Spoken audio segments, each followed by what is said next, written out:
Welcome to today's Explainer. We're diving straight into what is honestly a cinematic, totally monumental moment in history, a massive collision between two incredibly powerful forces. We're going to impartially unpack the dramatic, epic narrative surrounding the Fall of Granada, which was the very last Muslim kingdom in Western Europe. We'll look at the sheer grandeur of the kingdom itself, the absolute tragedy of its fall, the staggering cultural loss, and of course, its immense historical significance.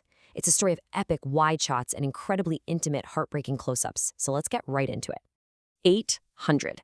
I want you to just hold on to that striking number for a second as we move forward. Because for 800 years, this vibrant, culturally rich civilization thrived in the region of Al-Andalus. I mean, that is 8 centuries of history, of art, of daily life. But as we're going to see, that entire 800-year era of Muslim rule was brought to a dramatic close by the events of one freezing, bitter winter, a winter that would inevitably change the face of Spain forever. Section 1. The Last Muslim Kingdom. To really understand what was at stake here, picture this: a golden sunrise spilling over the snow-capped peaks of the Sierra Nevada mountains, casting this warm, beautiful light over the magnificent Alhambra Palace complex. Down below, within the kingdom itself, you have scholars quietly studying in vast libraries, the air just thick with knowledge. Artisans are painstakingly crafting those intricate, incredibly colorful tiles. The markets are absolutely bustling with the vibrant sights and smells of spices and silk. And nearby, children are playing freely near the reflecting pools. It's literally a picture of profound serenity and a totally thriving culture. Section 2. The approaching Christian armies. Because, well, that serenity we just talked about, it's about to be shattered. Inside the ornate walls of the Alhambra, Emir Boabdil is locked in tense, desperate negotiations with his council, illuminated by nothing but flickering candlelight. It's an incredibly intimate, anxious setting. But then, just outside those walls lies the sheer, overwhelming military scale of the Catholic monarchs. We're talking vast encampments spread across the plains, thousands upon thousands of soldiers, cavalry charges, massive siege engines. The contrast between the anxious rulers trapped inside and that massive, unstoppable military machine outside is just staggering. Part 3. The Siege of Granada. Now, this devastating conflict didn't just happen overnight. It was a slow, methodical constriction of this final Nasrid stronghold. First, weeks pass as these vast armies gather on the plains, really setting the stage. Then it turns into agonizing months of a prolonged siege, constantly punctuated by terrifying night battles. This incredibly grueling period is what ultimately leads to January 1492, the moment of final surrender. And then, of course, the devastating aftermath of exile and the dawn of a completely changed era.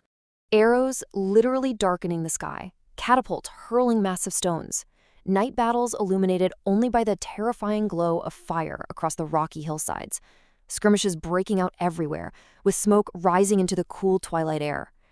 The historical descriptions paint such a visceral, epic picture of the violence here. It was this chaotic, completely deafening rhythm of survival and destruction, playing out right at the gates of the Alhambra. But, beneath all that grand scale of catapults and cavalry, there is a deep, crushing human cost. You have exhausted defenders pacing the walls, their strength fading with literally every passing day. Inside the city, worried women and children are bearing the heavy, crushing weight of this impending loss. This wasn't just a military maneuver, right? It was an emotional crucible for the families trapped inside, basically waiting for an end they knew was inevitable. Section 4. January 1492. The Surrender.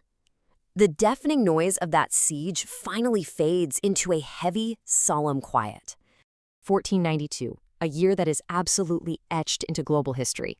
This is the climax. This is the exact moment when Emir Boabdil finally meets the Catholic monarchs at the gates of Granada.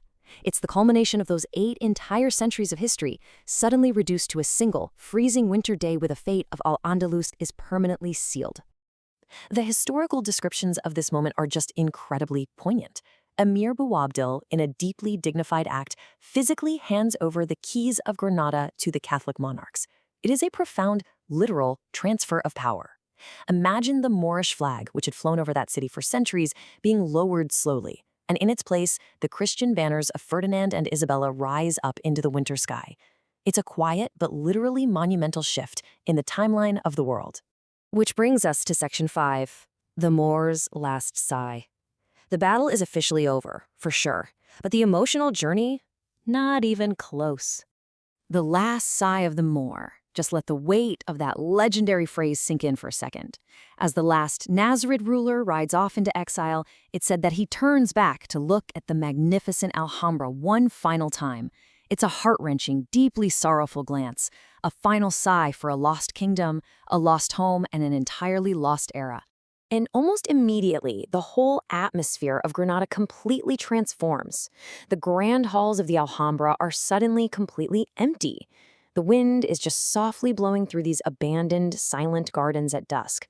Those vibrant markets and the scholars in the libraries that we talked about, all replaced by a haunting, resonant silence echoing off the ornate walls. Out on the roads, the actual human reality of this political shift really takes shape. Departing caravans of Muslim families are forced to leave their ancestral homes behind. This isn't just swapping flags on a fortress. It's a profound, incredibly tragic demographic shift. Thousands of people carrying what little they can, walking away from the cities and the valleys that their families had cultivated for generations. And alongside that displacement of people comes a devastating loss of knowledge. The burning of books and scrolls marks a tragic cultural and historical erasure. Remember those vast libraries full of scholars we established earlier? Well, much of that intellectual heritage, the art, the science, the poetry of an 800-year civilization is just consumed by fire as the new era imposes its order. So, twilight finally descends over Granada. It's a deeply symbolic end. That majestic light we saw at sunrise has faded into these cool twilight blues. This monumental evening officially ends Muslim rule in Al-Andalus. But as the sun sets on this 800-year kingdom, it simultaneously marks the dawn of a completely new, unified Spain under the Catholic Monarchs. One era closes and another instantly begins. Which brings us to a crucial question I want you to really think about. When an 800-year-old civilization vanishes, what parts of its legacy actually survive in the foundations of the world that replaces it? Because even as the flags change and the books burn, the architecture, the cultural echoes, and the history, they remain forever woven into the very fabric of the region. Thank you so much for joining me to explore this incredible turning point in history. I hope this sparked your curiosity, and I'll catch you in the next explainer.